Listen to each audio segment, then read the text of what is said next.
Good morning students, स्वागत है आप सभी का हमारे official YouTube channel and BGN education पर। और 9th क्लास का जो टॉपिक हम पढ़ रहे थे उसी को कंटिन्यू करते हैं, जिसके अंदर हमने नील्स बोहर और रदरफोर्ड का परमाणु का एटॉमिक मॉडल आपको पढ़ा दिया था। इसके बाद हम स्टार्ट करते हैं नेक्स्ट टॉपिक, और जिसके बारे में बताया था न्यूट्रॉन। तो न्यूट्रॉन की डिस्कवरी के बारे में बता देते हैं हम। जेम्स चैडविक ने इसकी डिस्कवरी की थी। जेम्स चैडविक डिस्कवर्ड न्यूट्रॉन इन 1932। 1932 में जेम्स चैडविक ने किसकी खोज की थी? न्यूट्रॉन की खोज की थी। न्यूट्रॉन को हम N0 या N0 से भी दर्शाते हैं, या न्यूट्रॉन क्या होता है? चार्जलेस होता है, एक चार्जलेस पार्टिकल, यानी जिसके ऊपर कोई आवेश नहीं होता। और इसका जो एटॉमिक मास होता है, एटॉमिक मास होता है वो कितना होता है? एटॉमिक मास इसका प्रोटॉन नहीं होता है। एटॉमिक मास कितना होता है? प्रोटॉन के बराबर होता है। और इलेक्ट्रॉन का कितना होता है? 1/1837वां भाग होता है प्रोटीन के एटॉमिक मास का। तो ये सारी बातें जेम्स चैडविक ने हमें बताई थी। अब एक छोटी सी शॉर्टकट ट्रिक जो मैं आपको बताऊं कि यदि आपसे पूछ ले कि इलेक्ट्रॉन की डिस्कवरी किसने की थी, तो ये 3-4 वर्ड याद रखना आप। एक छोटी सी लाइन है और इसका नाम है ईंट पर नाच। ई का मतलब है इलेक्ट्रॉन। ई का क्या मतलब है? इलेक्ट्रॉन। डिस्कवरी किसने की थी? थॉमसन ने। किसने डिस्कवरी की थी इसकी? थॉमसन ने। पी का मतलब है प्रोटॉन। प्रोटॉन प्रोटॉन नाम दिया था ई गोल्डस्टीन ने इसको। किसने नाम दिया था? ई गोल्डस्टीन ने। लेकिन डिस्कवरी किसने की थी इसकी? रदरफोर्ड ने। ये भी याद रखने की बात है भाई। प्रोटॉन नाम दिया था ई गोल्डस्टीन ने और इसकी डिस्कवरी की थी ई रदरफोर्ड ने। एन का मतलब है न्यूट्रॉन, यानी न्यूट्रॉन, और इसकी डिस्कवरी किसने की? चैडविक ने। तो इन छोटी सी लाइन के द्वारा आप क्या कर सकते हो? तीनों की डिस्कवरी के बारे में बता सकते हो। ईंट पर नाच। ई का मतलब इलेक्ट्रॉन, टी का मतलब थॉमसन, पी का मतलब प्रोटॉन, आर का मतलब रदरफोर्ड, एन का मतलब न्यूट्रॉन और चे का मतलब चैडविक। जेम्स चैडविक ने इसकी डिस्कवरी की थी। इसके बाद जो कॉन्सेप्ट आता है वो मैंने आपको 3rd चैप्टर में भी एक बार रिवाइज कराया था ड्यूरिंग द क्लासरूम, और अब मैं दोबारा आपको एक बार बता देता हूँ। वो कौन सा टॉपिक था? वैलेंसी का। वैलेंसी हमने 3rd चैप्टर में आपको करवाई थी। वैलेंसी को हिंदी में क्या बोलते हैं? संयोजकता बोलते हैं। क्या बोलते हैं भाई? संयोजकता बोलते हैं। तो संयोजकता क्या होती है? किसी भी तत्व की बाहरी कोश को भरने के लिए जितने इलेक्ट्रॉन की आवश्यकता होती है, या किसी भी तत्व को बाहरी कोश, चाहे आप खाली करने के लिए बोल दो इसको, किसी भी तत्व का बाहरी कोश भरा हुआ होना चाहिए, चाहे उसके लिए इलेक्ट्रॉन देने पड़े आपको या लेने पड़े, उसके लिए जितने इलेक्ट्रॉनों की आवश्यकता होती है उसे हम उसकी वैलेंसी बोलते हैं। इंग्लिश मीडियम में इसे हम दूसरे रूप में बोल देते हैं combining capacity of an element. Combining capacity of an element. किसी भी तत्व को जो कंबाइनिंग कैपेसिटी होती है, जितने एलिमेंट्स के साथ वो बॉन्ड बनाता है, दैट इज कॉल्ड वैलेंसी। उसे हम उसकी वैलेंसी या संयोजकता बोलते हैं। वैलेंसी या संयोजकता बोलते हैं combining capacity of an element को। ठीक है। अब देखो combining capacity of an element, for example if we are describing about hydrogen, then atomic number is 1, और इसका एटॉमिक नंबर यदि 1 है तो आपको पता है अभी जो पिछले लेक्चर में मैंने आपको बताया था कि जो KLMN है, KLMN, तो जो K सेल है उसके अंदर 2 इलेक्ट्रॉन आ सकते हैं, इसके अंदर 8 आ सकते हैं, इसके अंदर 18 आ सकते हैं, इसके अंदर 32 इलेक्ट्रॉन आ सकते हैं। ये बात हमें नील्स बोहर ने बताई थी। तो हाइड्रोजन के अंदर यदि एक एलिमेंट है, हाइड्रोजन के यदि एटॉमिक नंबर 1 है तो इसका मतलब इसके अंदर 1 इलेक्ट्रॉन है। तो 1 इलेक्ट्रॉन है, इसका मतलब K सेल है जो उसको कंप्लीट फिल्ड करने के लिए 1 इलेक्ट्रॉन की और आवश्यकता है। इसका मतलब या ये 1 इलेक्ट्रॉन गेन करेगा या ये शेयर करेगा। तो इसकी जो वैलेंसी है वो कितनी हो गई? 1 हो गई भी। इसकी वैलेंसी कितनी हो गई? 1। इसी प्रकार से यदि हम हीलियम का जिक्र करें तो 2 इलेक्ट्रॉन होते हैं इसके बाहरी कोश में, और पहली जो सेल है अपनी उसके अंदर 2 इलेक्ट्रॉन आ सकते हैं, तो इसकी वैलेंसी होती है 0। इसे किसी की आवश्यकता नहीं होती। तीसरा जब हम जिक्र करते हैं लिथियम का, तो लिथियम की यदि इलेक्ट्रॉनिक कॉन्फ़िगरेशन करें तो पहली सेल में 2 इलेक्ट्रॉन आ सकते हैं, दूसरी सेल के अंदर 1 इलेक्ट्रॉन आ सकता है। अब दूसरी सेल के अंदर टोटल कितने इलेक्ट्रॉन आ सकते हैं? 8। टोटल कितने आ सकते हैं? 8। तो है 1, तो 2 पॉसिबिलिटीज़ हैं इसके पास, या तो ये 1 इलेक्ट्रॉन को लूज कर दे या 7 इलेक्ट्रॉन को गेन कर ले। तो 7 इलेक्ट्रॉन को गेन करना मुश्किल है, 1 इलेक्ट्रॉन को लूज करना आसान है, इसलिए इसकी वैलेंसी क्या हो गई +1। प्लस यहाँ क्यों सिंबल दर्शाते हैं हम, प्लस हम सिंबल इसलिए दर्शाते हैं क्योंकि इसने 1 इलेक्ट्रॉन को लूज किया है, और यदि माइनस इसके आगे होता है तो इसका मतलब इसने इलेक्ट्रॉन को गेन किया है। लूज और गेन के लिए है जस्ट, बाकी पॉजिटिव और नेगेटिव का वैलेंसी से कोई लेना देना नहीं होता, ना ये सिंबल कहीं काम आते हैं। ये मैथमेटिक्स के सिंबल हैं, प्लस और नेगेटिव जो आपको दिखाए गए हैं इसीलिए दिखाए गए हैं ताकि आपको आइडिया उसके कि यहाँ से एक इसने लूज किया है या एक इसने गेन किया है। लिथियम के बाद बेरिलियम, बोरॉन, क्रिप्टॉन, ये मैंने 20 तक आपको करके भी दिखाए थे। कब, जब 3rd चैप्टर में हम ये टॉपिक पढ़ रहे थे कि वैलेंसी किस प्रकार से होती है। आप यहाँ भी बेरिलियम का जैसे नंबर 4 होता है तो पहली सेल में 2 इलेक्ट्रॉन 2 ही आ सकते हैं, दूसरी में 2, दूसरी में आ कितने सकते हैं 8। तो 2 पॉसिबिलिटीज़ है, या तो इन 2 को आप लूज कीजिए या 6 को गेन कीजिए। 6 को गेन करना मुश्किल है तो इसकी वैलेंसी कितनी हो जाएगी +2। तो इस प्रकार से आप देख सकते हैं, आपकी बुक में भी दी हुई है। तो ये होती है प्रत्येक एलिमेंट की आपको वैलेंसी के बारे में बताया गया है। वैलेंसी के बारे में मैंने क्लासरूम में आपको बड़ी अच्छी तरीके से ये चीज़ें समझा रखी हैं ऑलरेडी। तो वैलेंसी का जो ये टॉपिक है ये हम एक बार पहले भी कर चुके थे, थोड़ा सा आपको रिवाइज करवाया है कि combining capacity of an element को हम क्या बोलते हैं, वैलेंसी बोलते हैं। इसके बाद नेक्स्ट है 4 डेफिनेशन आपकी, atomic number, atomic mass, atomic number. ये बच्चों को 10th +1 +2 पता ही नहीं होता कभी भी एटॉमिक नंबर एटॉमिक मास के अंदर क्या डिफरेंस है। एटॉमिक मास, एटॉमिक नंबर, देखो दोनों अलग अलग डिफरेंट चीज़ें हैं। इसको हम क्या बोलते हैं, परमाणु क्रमांक। क्या बोलते हैं भाई हिंदी में, परमाणु क्रमांक। और इसे क्या बोलते हैं, परमाणु द्रव्यमान। इसे क्या बोलते हैं, परमाणु द्रव्यमान। तो दोनों के अंदर क्या डिफरेंस है, दोनों किसे बोलते हैं, एटॉमिक मास किसे बोलते हैं, एटॉमिक नंबर किसे बोलते हैं। पहले देखो एटॉमिक मास, तो sorry atomic number. Atomic number आपको पता है कि कोई भी एलिमेंट जो होता है ना, फॉर एग्जांपल ये बात किसने बताई थी भाई, ये बात बताई थी जे थॉमसन ने भी बताई थी, और इससे पहले जॉन डाल्टन ने भी अपनी एटॉमिक थ्योरी में बताई थी कि एटम इज इलेक्ट्रिकली न्यूट्रल।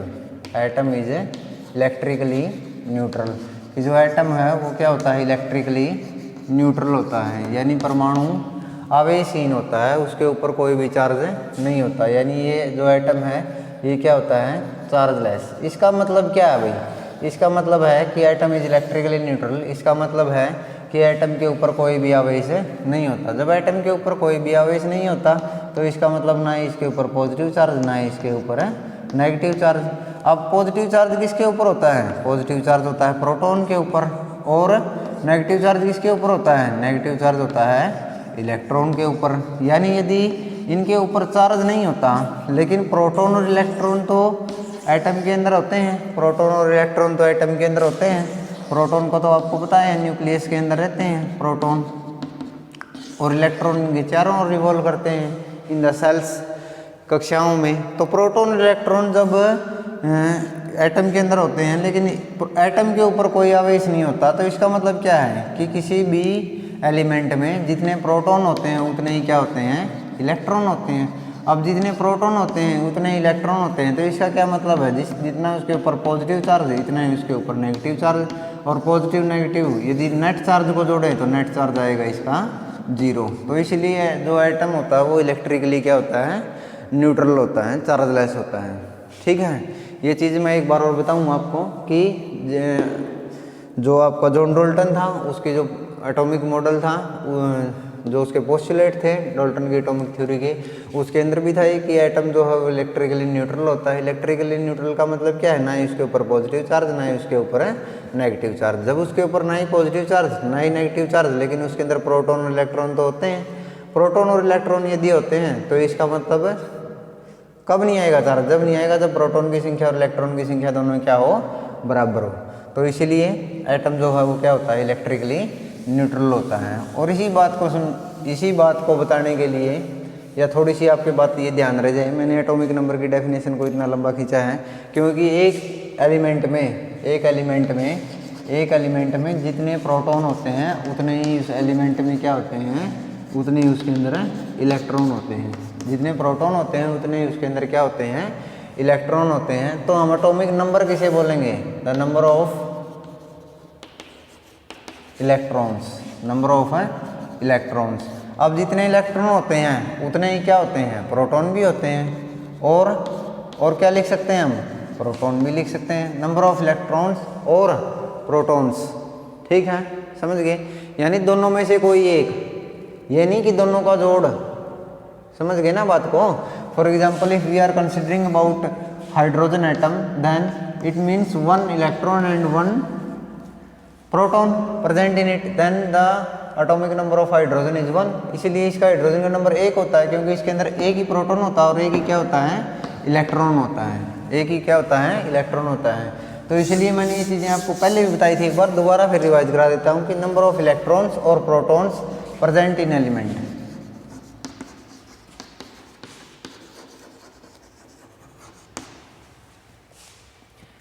एक एलिमेंट जो भी है, तत्व जो भी है, वो उसका एटॉमिक नंबर क्यों होता है उस एलिमेंट का? वो क्योंकि उसके अंदर उतने इलेक्ट्रॉन और उतने ही प्रोटॉन उपस्थित होते हैं, इज कॉल्ड एटॉमिक नंबर।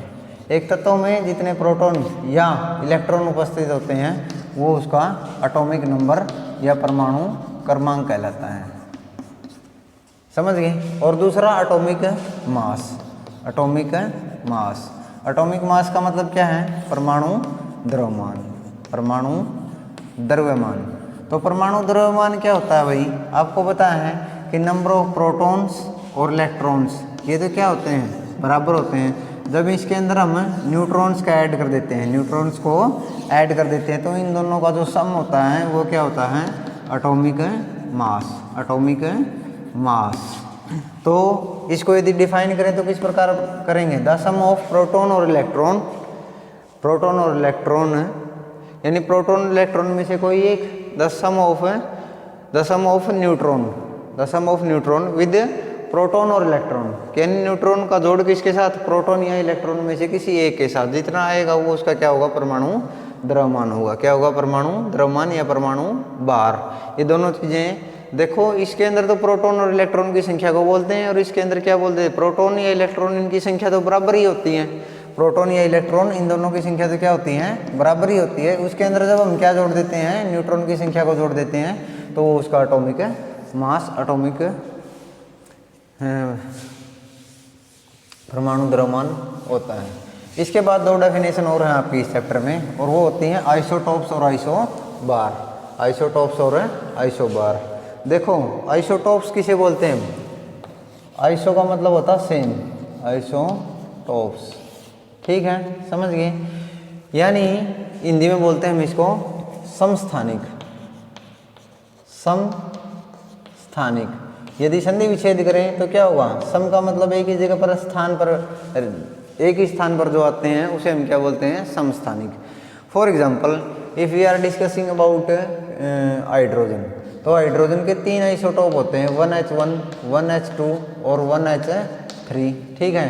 अब हाँ, एक चीज़ और मैं बताता हूँ, किसी भी एलिमेंट को किस प्रकार से दर्शाते हैं कि मान लिया हाइड्रोजन ही लिख रखा है यहाँ और ये लिख रखा है, तो यहाँ जो लिखते हैं हम, ये लिखते हैं एटॉमिक नंबर, एटॉमिक नंबर, और ऊपर जो लिखा होता है ये होता है इसका एटॉमिक मास, एटॉमिक मास। अब जैसे ये 3 चीज़ें लिख रखी हैं, 1H1 तो ये इसका atomic number, atomic number, atomic number, ये इसका atomic mass, atomic mass, atomic मास, ठीक है। तो इस प्रकार से हम किसी एलिमेंट को रिप्रेजेंट करते हैं। अब देखो आइसोटोप्स कौन से होते हैं, ठीक है? Those element which have same atomic number, same atomic number, यानी एलिमेंट क्या होते हैं जिनका सेम एटॉमिक नंबर होता है but different atomic mass, different atomic mass, लेकिन उनका परमाणु द्रव्यमान जो है वो क्या होता है? वो भिन्न भिन्न होता है। Different atomic mass is called isotopes. उन्हें हम क्या बोलते हैं? आइसोटोप्स बोलते हैं, आइसोटोप्स बोलते हैं, समस्थानिक बोलते हैं। क्लोरीन के भी होते हैं, क्लोरीन 1735, क्लोरीन 1737, 1535 और 1735 और 1737 दो आइसोटोप्स होते हैं। अब क्लोरीन का देखो एटॉमिक मास तो दोनों का सेम है, लेकिन एटॉमिक नंबर दोनों का क्या है, डिफरेंट है। तो ये क्या है, isotopes of chlorine, isotopes of chlorine, chlorine के आइसोटॉप्स हैं। इसी प्रकार से कार्बन के भी होते हैं 612 और 6 कार्बन 614। कार्बन 14 डेंटिंग आपने भी सुना होगा कि जो जीवाश्म है उनकी मृत्यु का पता लगाने के लिए कार्बन 14 डेंटिंग का प्रयोग किया जाता है। तो ये क्या होते हैं, आइसोटॉप्स होते हैं। तो आइसोटॉप्स के बारे में आपको पता चल गया होगा कि जिसका सेम एटॉमिक मास होता है but different atomic property, atomic number जिसका सेम होता है, एटॉमिक मास इसका डिफरेंट होता है। इसके यूज़ दे रखे हैं भैया application. An isotopes of uranium is used as a fuel in nuclear reactors. Nuclear reactor का आपको अच्छी तरीके से पता होना चाहिए, क्योंकि आपके गांव में परमाणु संयंत्र लगने वाला है। तो जो परमाणु संयंत्र लगने वाला है उसके अंदर क्या है, न्यूक्लियर फ्यूल के रूप में जो चीज़ यूज की जाएगी, यानी न्यूक्लियर ईंधन के रूप में जो यूज किया जाएगा वो क्या होता है, यूरेनियम। और यूरेनियम के जो आइसोटॉप्स हैं वो इसमें फ्यूल के रूप में काम में लाए जाते हैं। कोबाल्ट, जो कोबाल्ट है COC लिखते हैं हम, कोबाल्ट जो एलिमेंट है उसके जो आइसोटॉप्स हैं that is used in treatment of cancer. Isotopes of cobalt, isotopes of cobalt is used in treatment of cancer, यानी कैंसर के उपचार में उसका यूज किया जाता है, ट्रीटमेंट ऑफ कैंसर। और एक और देखिए, isotopes of iodine is used in treatment of goitre. Goitre आपको पता है क्या होता है, गेंगा जो होता है, ठीक है, जो आयोडीन की कमी से हो जाता है, तो आयोडीन के आइसोटॉप्स का यूज किया जाता है उसको ठीक करने के लिए। तो ये कुछ एप्लीकेशन है किसकी, आइसोटॉप्स की, इनको भी याद कर लेना। यूज़ है ये, यूज़ है साइंटिफिक वे में। हम देखें तो साइंस का प्रयोग क्यों करते हैं, हम साइंस क्यों अध्ययन करते हैं, यूज़ के लिए अध्ययन करते हैं कि उसका दैनिक जीवन में कहाँ प्रयोग हो सकता है, क्यों नई नई डिस्कवरीज की जाती हैं। लास्ट है इसका आइसोबार्स।